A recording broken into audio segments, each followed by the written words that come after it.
first thing that you need to do when you make sauce is cook the onions.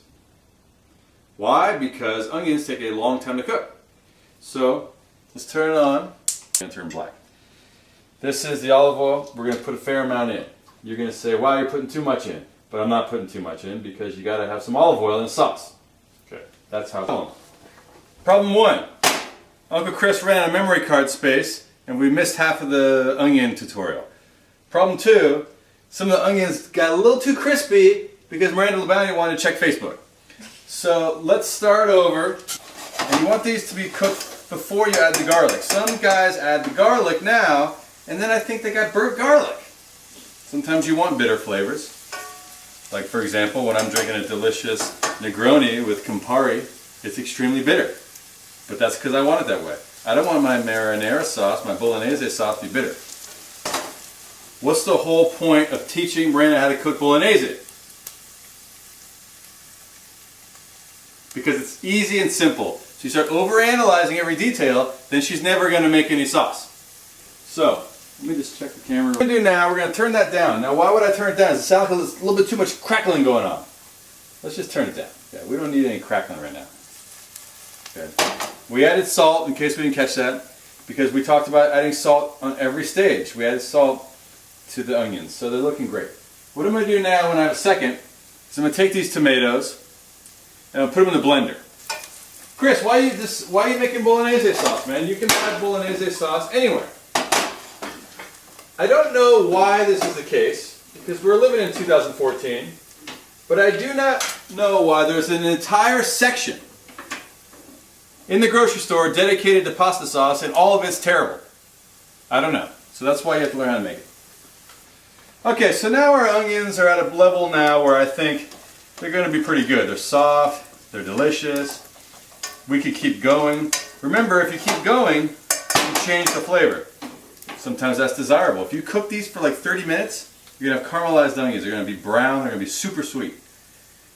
Extended cooking sweetens things. All the water comes out, all the sugars in the plant stay, you have more sweet things. But in this case, I don't know what I bought this for, but it's here, so I'm going to use it. I'm throwing some garlic in. People say, Chris, don't throw so much garlic in. You need some garlic. It's good for you, it's good for your blood, delicious. How does that garlic look, Miranda? Garlicky, cooked. That's golden brown, delicious garlic right there. Now, this being a Bolognese sauce, we're going to add our meat now. I bought some meat at the store, but let's just not worry about it and throw it in. What do you say? Okay. Alright. Alright, we're going to throw that in. Okay, what's the number one reason that food tastes bad when other people don't know how to make it? Salt. No salt. Let's add some salt to the meat. Break it up, break it up, break it up, break it up, break it up, break it up. After all, this is ground beef. No need to be fancy with it. Mix it up, mix it up, mix it up, mix it up. So I think the right time to add it is now. Because right now what we're doing is we're still kind of sauteing things. You know, later on we're going to be simmering things. You don't want to. I don't think you want to add a tomato paste during the simmering stage. You want to add it during the sauteing stage, because cooking the tomato paste is going to make it more flavorful. I'm not sure what the right amount is. This is just one of the things that people have to learn about cooking is nobody wants to measure anything. How's that beef looking? Brown. It's getting brown. Now some of that brownness has to do with the fact that there's a bunch of red tomatoes in there.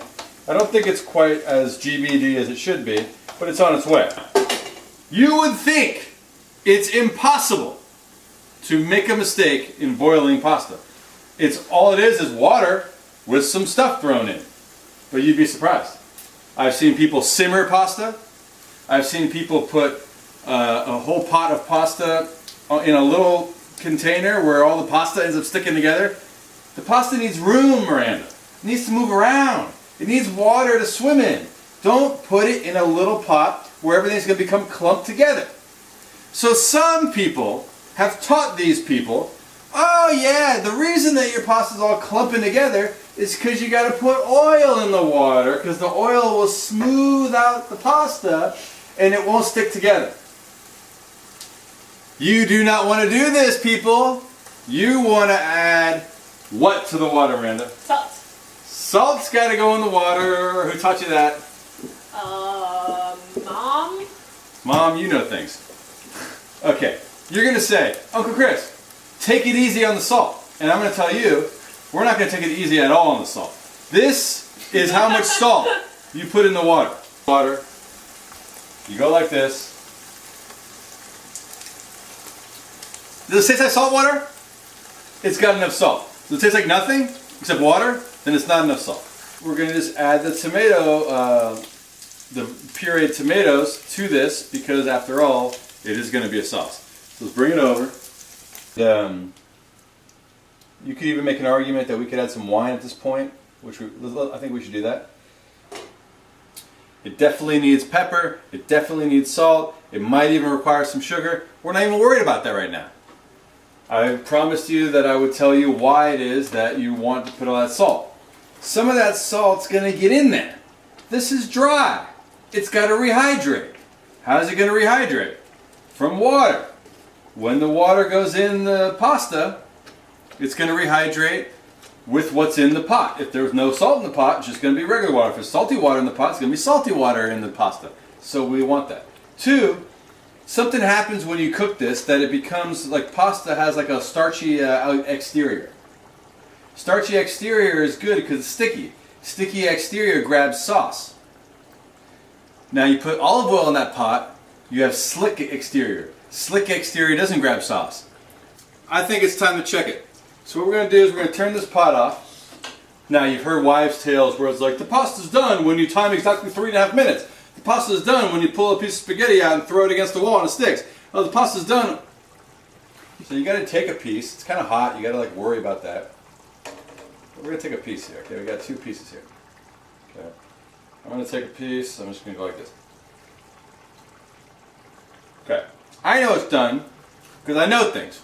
Miranda doesn't know it's done, so she's going to test it. But what she might say is it's still a little firm. And then what I'll say is that's what we want. So give it a try.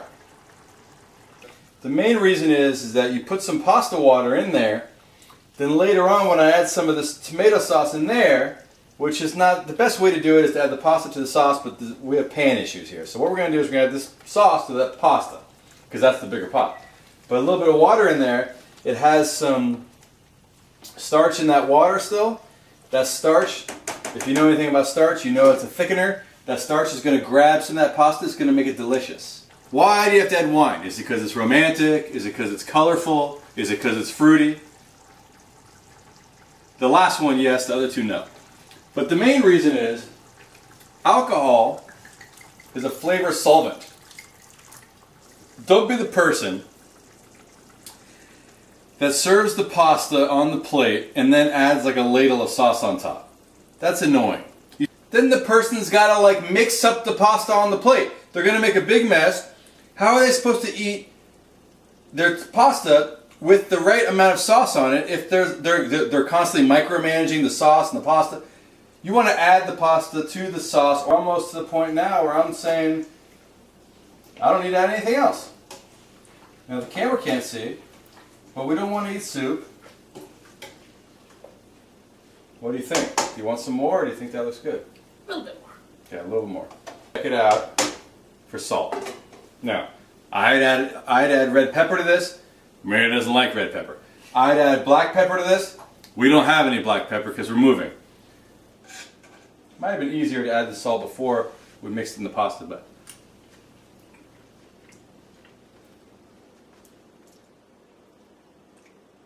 what do you think? I think it's pretty good. I think it needs a little bit of salt though. Just gonna do one of these. Any more salt because salt's cheesy. Cheese is salty. I have here a nice Parmigiano Reggiano. When you're a college student, you can't afford Parmigiano Reggiano. It's triple the price of regular Parm. But let me plate this, and then we'll be right back. You have to like mail me some Parmigiano Reggiano. Yeah, so here we are. Bolognese. Yep. Bolognese. Is there anything about what we did that is outside your skill set? No. Yeah, Bolognese, done!